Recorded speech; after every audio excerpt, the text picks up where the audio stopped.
talking about an alpha wide receiver, there's a couple that may be available. Well, two specifically, Dk Metcalf and Aj Brown. The Titans have said that they're going to work on getting a long-term deal with Aj Brown, so he might not be moved. And as of recently, they're saying the Seahawks aren't taking offers for Dk Metcalf, but there are some rumors surrounding him. His name, along with Aj Brown, they have been tied in to with the Jets. I mean, what do you think about this Dk Metcalf situation? Between DK and AJ, if you're a team, which guy would you rather have? And potential team fits for them. You know, Drew, I want to start with you. No problem. If I wanted to choose of these two, it's easy for me. I'm going AJ Brown. I want the more versatile wide receiver. And essentially, I'm not saying that AJ is the physical freak that DK Metcalf is. He still has the explosive play that DK has, if not a little bit better, given the fact that he could take a screen and take it to the crib. He's that type of player. Not saying that DK can't, but I just think that AJ Brown's a little bit more shifty. He's a little bit more versatile, and I love that in the wide receiver option. Now, who I think will become available, I think DK Metcalf is more likely to become available, where I look at the Seahawks as they're clearly in a rebuild, and the Titans still can win their division and still be a top seed in the AFC conference, given the fact that they're on a weak division, and they just finished as the number 1 seed, so it's more than possible. I believe that I have 3 teams that DK could go to, and they would be the best fit.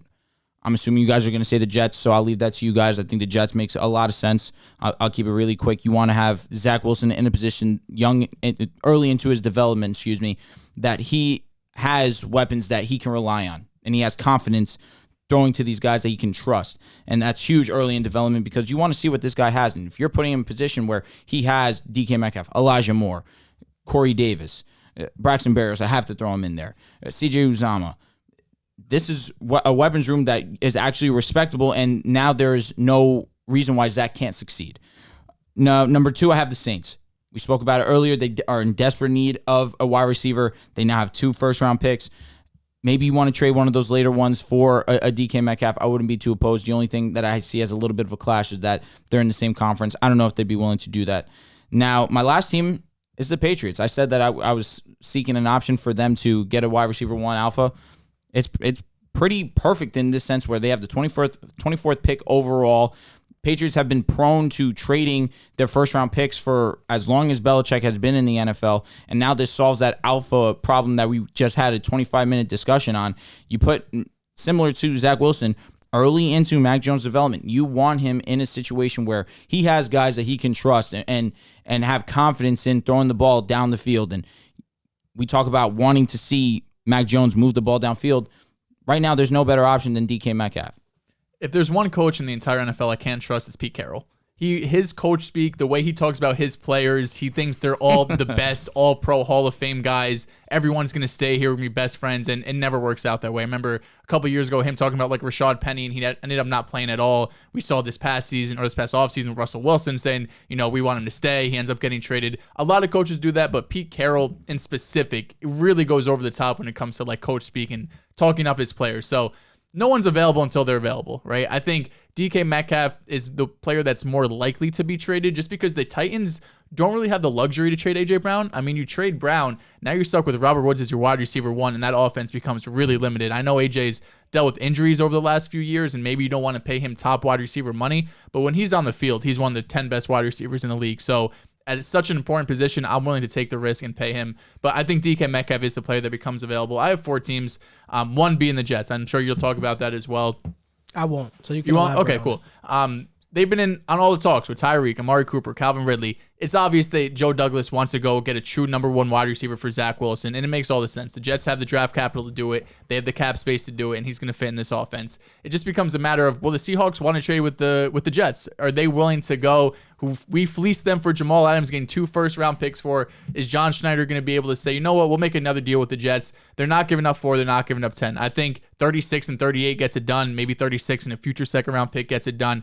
I don't see a world where the Jets give up any first-round pick for DK Metcalf, especially for what Tyreek Hill just went for, which was a late first and a few other picks. So I don't see I know there's rumors out there saying the Jets give up pick 10. The Jets have not offered pick 10. Connor Hughes, who's one of the best Jets beat reporters, said that's not true. And I don't think Douglas is offering pick 10 for a receiver. So I think Jets makes the most sense. Just a matter of, will Schneider make a deal with Joe Douglas again. I think the Colts make a lot of sense as well. They have a ton of cap room. Love that. They don't have as much draft capital. Well, I guess they do now. After the Wentz trade, they have a few second and third round picks, which is probably what it's going to be to get DK Metcalf. It's a great pairing with Michael Pittman. You have two big body physical wide receivers on the outside. Gives Matt Ryan another weapon. I'm sure you'd love that. You get DK Metcalf, this whole team changes. The whole offense changes. You have a chance you're probably the favorite at that point to win the division over the Titans. I would put you at. Have a home playoff game round 1 and see what happens from there, because DK is just that type of player that's going to change everything for you. Sorry, what did you say? I said they can go all the way. Oh, I'm not going there, but they could win a playoff game, maybe even 2 with DK Metcalf there, because he's just like AJ Brown when healthy, one of the 10 best receivers in the league. And I have 2 teams in the NFC. I don't think the Seahawks would be opposed to trading DK into the NFC just because they are heading towards a rebuild. They probably see themselves as being a couple years out until they're competing for a wild card spot at the very least again, especially in such a loaded division. They're probably not going to win that division for at least another 3 years or so if you look at Trey Lance and Matt Stafford and Kyler. But I think the Eagles, who we just discussed, they have the draft capital. They have a desperate need for wide receiver.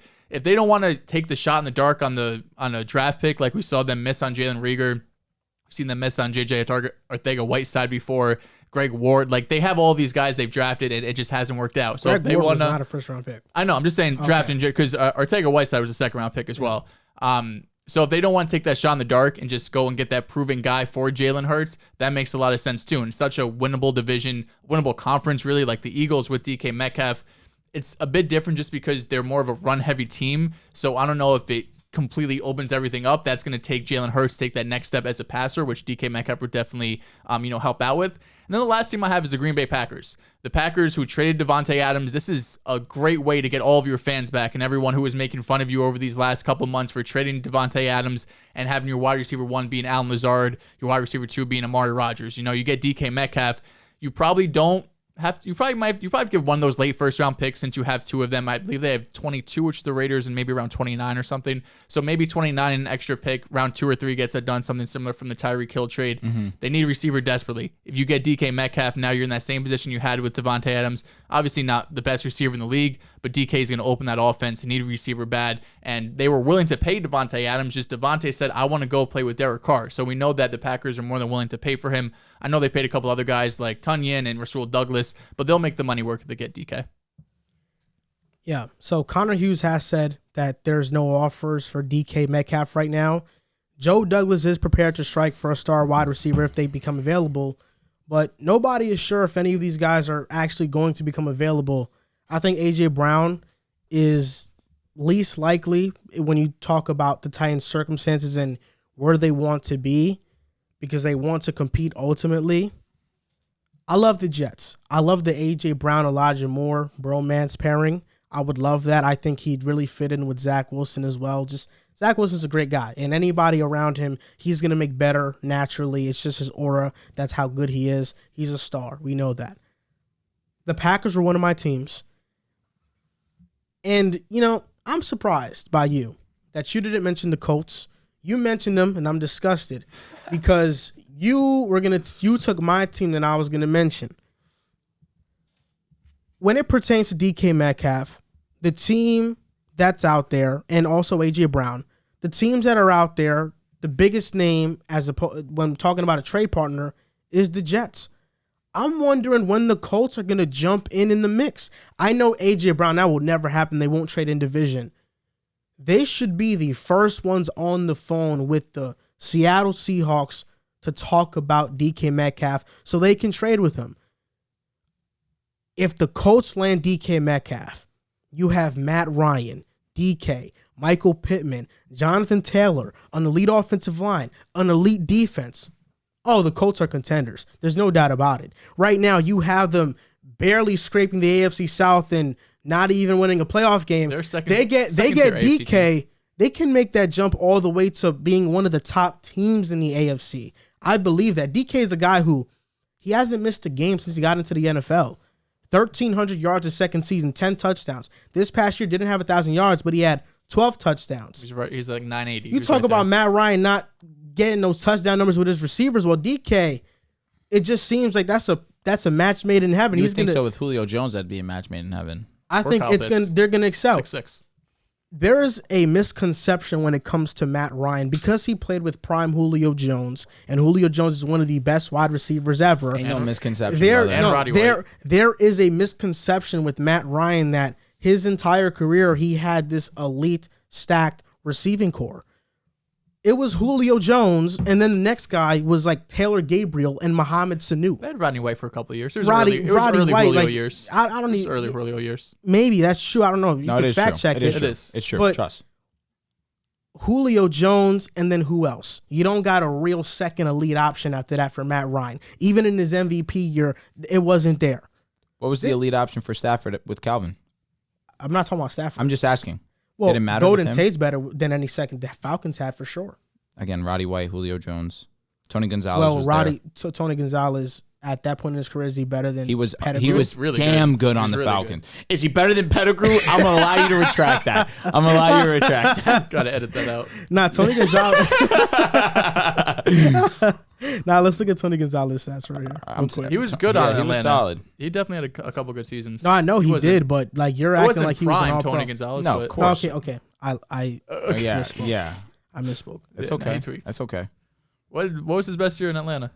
2016, the MVP year. No, I'm Tony Gonzalez's. His last year he did have like 800 yards. How many touchdowns? Touchdowns. I'm not sure how many touchdowns he had, I'll look right now. I got it. I'm ready on that. but I'm looking at the receivings right now. Okay, so you're right. You're right. He was a Okay. beast. But for the most part, throughout Matt Ryan's tenure, he didn't have a second elite option on the team that he can throw to. We forget that Devontae Freeman and Tevin Coleman was Those a are great running backs. again, And Shanahan. great weapons, great duos. Shanahan as well. They can't light a candle to Jonathan Taylor. No. Of course not.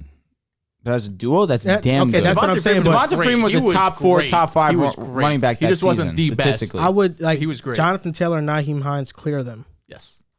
Fair. So I'm saying so Matt Ryan. Because Jonathan Taylor is Matt arguably Ryan- the best in the league. Matt Ryan now has arguably the best offensive line he's ever had, the best running back tandem, or even Jonathan Taylor ever that he's ever played with. Michael Pittman, obviously not the best wide receiver, but God. you add DK, it's the best grouping of weapons Matt Ryan's ever played with. I'm telling you, he still has gas left in the tank. I still think they're a second tier AFC team if they get. And if if they get I don't and know if- if it's the best and- weapons and- he's ever had. And let me bud. and let me tell you this. Let me tell you this. Okay, go ahead. If he doesn't, if you think he lacks the gas, man, he's changed into an electric vehicle. He's charged up. If they get That's DK, what he is. you're putting them in the same tier as the Chargers, the Bills. Absolutely, yes. There's no doubt about it. I'm not there quite, but I don't think know. They, I don't know why the Colts aren't in on this. They should 100% be in on it. I don't care. disagree They with haven't, that. they Trade what haven't you been gotta aggressive. trade. Outside of trading Matt Ryan, they had all this cap space, but they have not been aggressive It's to because make moves. they don't think they have the draft capital to acquire DK, and I don't but I disagree think a with couple that. I don't even seconds think gets that's it true. done. I think I don't Couple know. seconds. Yeah, you got to think, bro. Tyreek was a late first, But he's also 28 years old. This is DK, who's what age? 24, 24, He's 25. looking He's for a younger. new contract as but well. regardless, I don't think Understandably. Age is playing because Tyreek is still in his prime, a top 4 receiver in the NFL. Outside- We saw DeAndre because he's later in his career go for a second. We don't agree with that because DeAndre Hopkins even after that was one of the best receivers in the NFL. But age does play a factor into draft capital. That's just the truth. Chris Ballard is an amazing drafter. He evaluates talent well. In terms of being aggressive, he doesn't make moves. He doesn't make moves in free agency. He doesn't make moves via trade. He's not an aggressive GM. That's their issue. Listen, I'm with you guys. And look, maybe I misspoke on the Matt Ryan thing. That's but okay. Definitely, if you get DK and Michael Pittman, that's with JT and the offensive line. It's a great That's crew. that's the best he's ever had, though. That I don't know. It is yet. the best I he's don't ever know. I don't It is know. the best It's he's up ever there. had. It's Because up there. I'm pretty sure that Roddy was with Tony Gonzalez and Julio. was. Roddy was was. with them. Like that's That was also elite. like rookie second year. I mean, it was still great, but not prime. That's still Julio. elite. Yeah, but I'm also taking okay, we're talking offensively. You're right, but if we're taking into account the entire team as a whole, this is the best group Matt Ryan's ever had. If they get DK, But even last season, the offensive line was good. Wouldn't say it was elite. The Colts, you're saying? Yeah. Yeah, the Colts were disappointing offensive line, I would Wasn't say, last elite. season. They also were hurt earlier in the season where Quinn Nelson missed a good amount of time early in the season. Not a good Fisher, amount. yeah. Yeah. also Fisher as well. my other team I'm going to mention briefly is the Chiefs. I thought about that, too. I know that they traded Tyreek Hill, and that's why some people may say, well, why would they trade for DK and now pay him? It's because DK fits what they want to do now. Because they got so many too high looks, it limited their offense, and I think DK He's going to be a fantastic run blocker, something that Tyreek Hill doesn't excel at or even does at a good level. It's too small. So you have DK who's a big body, Juju who's very willing in the run game and blocking. Marquez Valdes-Scantling did it in Green Bay. With this offensive line, now you improve your running game. It's going to open things up for the Chiefs. I think the Chiefs, we'll talk about them in a little bit because we have a segment about them. I think the Chiefs are changing their identity now. We're not going to see the same explosive Mahomes, these deep shots. We may occasionally see it from time to time, but I think this Chiefs new team is going to be better. Andy Reid has proven before in the past that he can have quarterbacks have great seasons without having an elite wide receiving option on a consistent basis. I mean, he did it with the Chiefs with Alex Smith when their best receiver was Jeremy Maclin. I remember that year with Alex Smith, I don't think they threw a touchdown to a receiver all year. Was that the year that they blew a 20-point lead to the Colts in the playoffs? I'm not sure. You can check it. I'm just guessing off the top of my head. They did have Jamal Charles. Okay. Jamal Charles was unbelievably great. As long as the Chiefs have Travis Kelce, I'm kind of okay with I that. That I agree with. Yeah, losing Kelsey would have been bigger than losing Tyreek.